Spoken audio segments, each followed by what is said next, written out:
Chris has been a member of our club since February of this year. He will be doing also speech number 5 from the Competent Communication Manual, Your Body Speaks.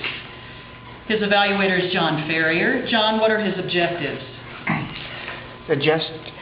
He will use gestures and Your Body Speaks like Courtney did.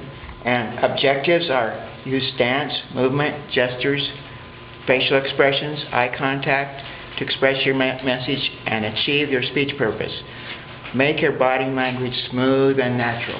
Thank you, John. It's 5 to 7 also, right? Yes. It's January, 8 o'clock, Thursday morning. The first round of the University of Utah debate tournament. One of the largest and most important tournaments in the nation.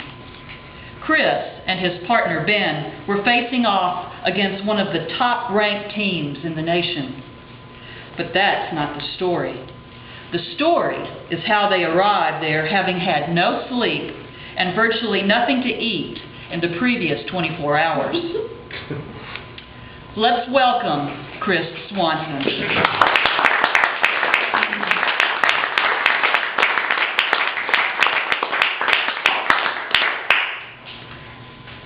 They say getting there is half the battle.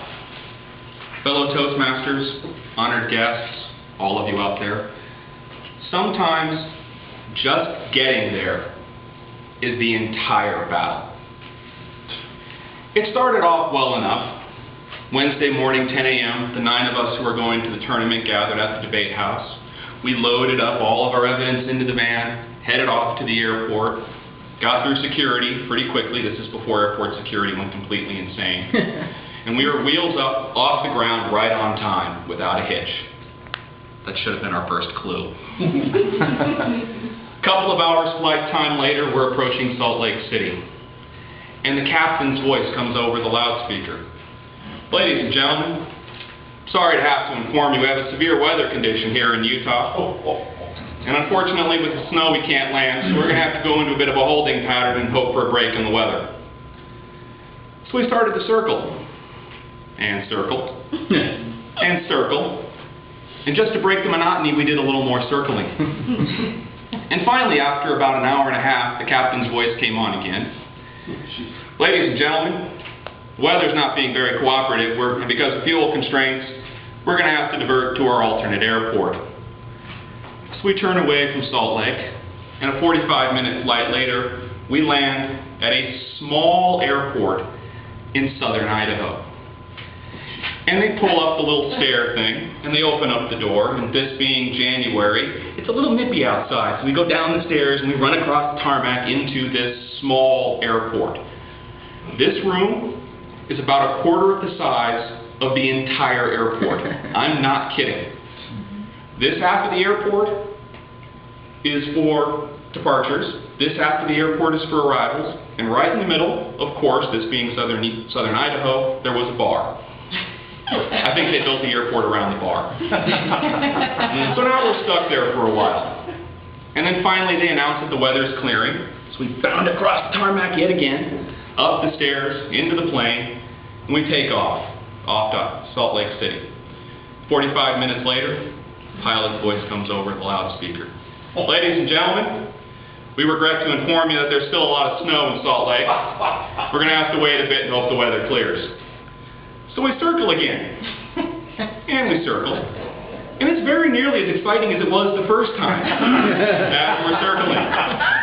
And then after about 2 hours, pilot's voice comes back on again. Ladies and gentlemen, seems the weather's still not being cooperative, so once again we're going to have to divert back to our alternate airport. And we turn back around, and there we are, 45 minutes later, landing back at that nice, small little airport in southern Idaho. So we ground across the tarmac and we run back into the departures area. And once again, we're stuck for another couple of hours.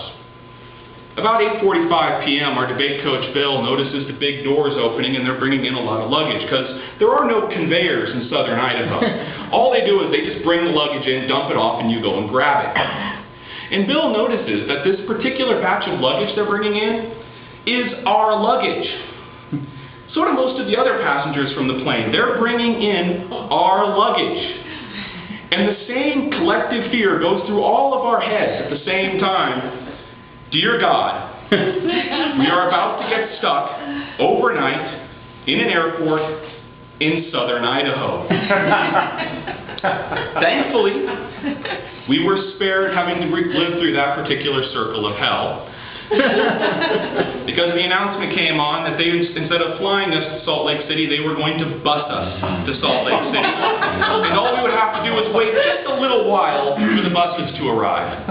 A little while being defined as about 3.5 hours, when at 12:30, 2 big touring buses pulled up in front of the airport, and we had to grab all of our debate stuff and all of our luggage, haul it outside in that same brisk January weather, and load up the touring buses.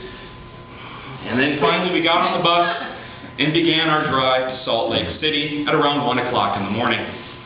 Now I should point out that I can't sleep on cars, I can't sleep on planes. It's a motion thing, I don't quite know, it's a mental block, so I'm awake for this entire drive. And at around 4:30, 4:45 a.m., they finally drop us off at the Salt Lake City airport, which, needless to say, is pretty much closed because there's nothing going on at 4:45 a.m. at the Salt Lake City airport. So we're all stuck in the big lobby, with surrounded by all of our stuff. Bill goes off and finds a phone, gets a cab company that's open, and they send a couple of cabs down to us, and we go back outside in that nice cold weather, load up the cabs, cram ourselves into the cabs, get to know each other pretty well, and we finally arrive at our hotel at 5:30 a.m.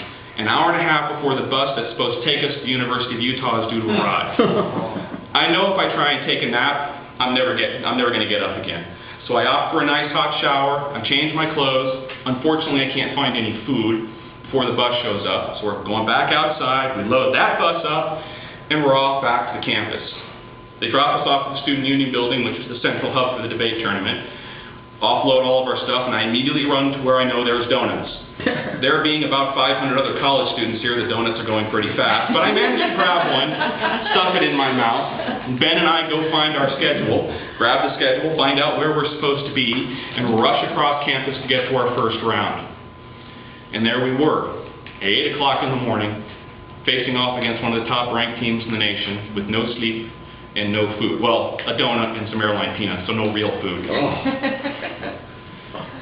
The battle was over. We'd finally gotten there. So what did it all mean? Well, surprisingly enough, we ended up winning our first 3 rounds of that tournament. We won 6-2 overall. We got to the quarterfinal round. The final 8 out of 220 teams had one of our best showings ever. And I got a really great story out of the deal. So all in all, it was a battle won. Madam Toastmaster.